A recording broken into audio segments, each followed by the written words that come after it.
ये कहानी मुजफ्फरपुर के बिहार के एक छोटे से शहर की 3 नवउम्र लड़कियों की है जो किसी रहस्यमय बाबा के बुलावे पर घर से भाग जाती है। एक साधारण कोचिंग सेंटर से शुरू होकर इनकी यात्रा एक भयानक और दिल दहला देने वाली यात्रा में बदल जाती है। जब इनकी लाश 960 किलोमीटर दूर मथुरा में मिलती है। माया, गौरी और माही की ये कहानी दोस्ती, विश्वासघात और इस गहरे मनोवैज्ञानिक प्रभाव की है जो एक रहस्यमय व्यक्ति द्वारा छोड़ा गया है। अगर आप रहस्य और सनसनी से भरी कहानियां सुनने के शौकीन हैं तो इस कहानी को मिस मत कीजिए। अभी सुनिए और जानिए कि कैसे साधारण लड़कियों की जिंदगी एक अनोखे और दुखद यात्रा में बदल जाती है। अगर आप हमारे इस चैनल पर नए हैं तो MH क्राइम स्टोरीज को ज़रूर सब्सक्राइब करें और बेल आइकॉन को दबाना ना भूलें ताकि कोई भी दिलचस्प कहानी आपसे छूट न जाए। 13 मई 2024 की गर्मी से भरी सुबह मुजफ्फरपुर की गलियों में सूरज की तपिश हर किसी को चुभ रही थी। हवा में धूल के कण और मानो हर चीज़ पर उमस का बारीक पर्दा था। आसमान साफ था और चिड़ियों की चहचहाहट कहीं खो गई थी। इस तपते मौसम में 3 नवउम्र लड़कियां माया, गौरी और माही की ज़िंदगी एक अनजान यात्रा पर निकलने वाली थी जो अंत में इन्हें मथुरा के रेलवे ट्रैक तक ले जाएगी। मुजफ्फरपुर के एक सामान्य मोहल्ले में जहां गर्मी के दिनों में दोपहर की चुप्पी और सन्नाटा छाया रहता था, वहां की गलियों में उस दिन एक अजीब सी बेचैनी थी। ये बेचैनी थी उन तीनों लड़कियों के दिलों में जो अपने घर से भागने का साहस कर रही थी। माया एक 9वीं कक्षा की छात्रा थी और सामाजिक समस्याओं से तंग आ चुकी थी। उसकी आंखों में हमेशा एक अनकहा दर्द और अजीब सा सूनापन रहता था। 8वीं कक्षा की गौरी माया की सबसे अच्छी सहेली थी। उसकी हंसी और चंचलता के पीछे एक गहरा अकेलापन छुपा हुआ था। गौरी की माँ का नाम आशा देवी था जो गौरी को लेकर हमेशा चिंतित रहती थी। और 10वीं कक्षा की माही जो बालूघाट में अपनी नानी के घर रहती थी, बचपन से ही विद्रोही स्वभाव की थी। वो हमेशा अपनी माँ और नानी के बीच फंसी हुई महसूस करती थी। 13 मई को ये तीनों लड़कियां मुजफ्फरपुर के तपते मौसम में घर से निकल पड़ी। उन्होंने अपने घरों में एक पत्र छोड़ा जिसमें लिखा था कि वे बाबा की भक्ति के लिए हिमालय जा रही है और 13 अगस्त को वापस लौटेंगी। ये पत्र इनके परिवार वालों के लिए एक सदमे जैसा था। इन 11 दिनों में लड़कियों ने अपनी ज़िंदगी के मुश्किल तरीन लम्हात मथुरा के मंदिर में भटकते हुए गुजारे। माया, गौरी और माही जो अपने अपने घरों के मसाइल से भाग रही थी, एक दूसरे के साथ अपने दिल की बातें बताती। उन्होंने अपने हाथों पर मेहंदी लगाई जो उनकी खुशी और गम के मिले जुले जज्बात की अलामत थी।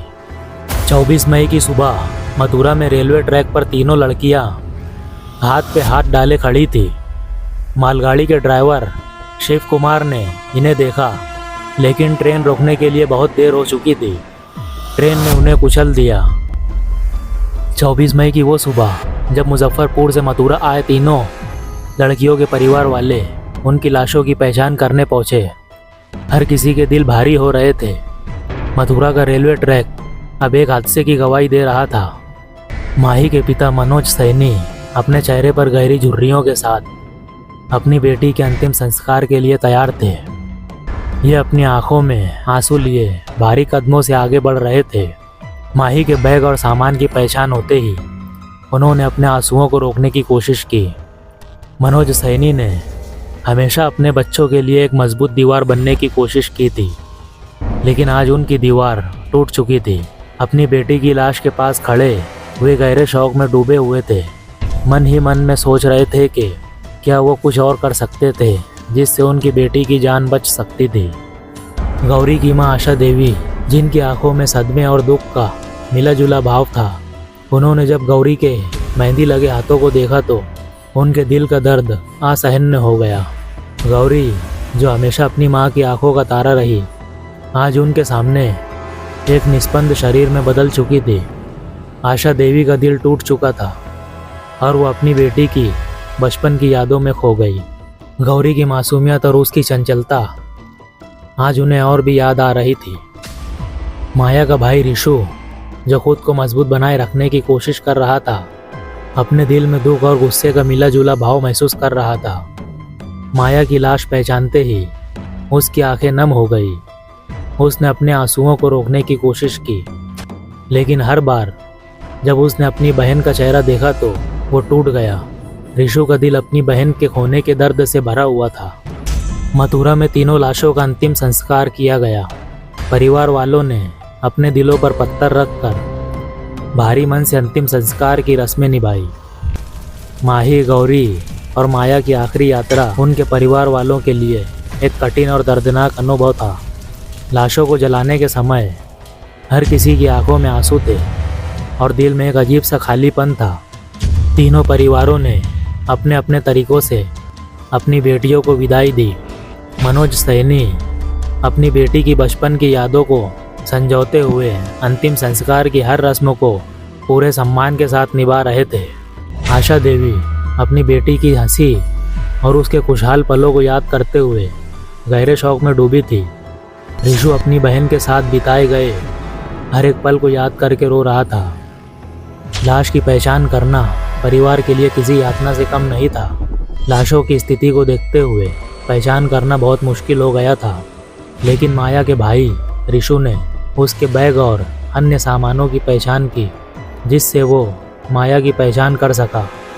माही के पिता ने भी घटना स्थल पर मिले बैग को पहचान लिया और गौरी की मां आशा देवी ने भी गौरी के मेहंदी लगे हाथों की पहचान की। तीनों परिवारों ने अपने अपने बच्चों को आखिरी बार देखने के बाद उन यादों को दिल में समेटकर इन्हें अंतिम विदाई दी।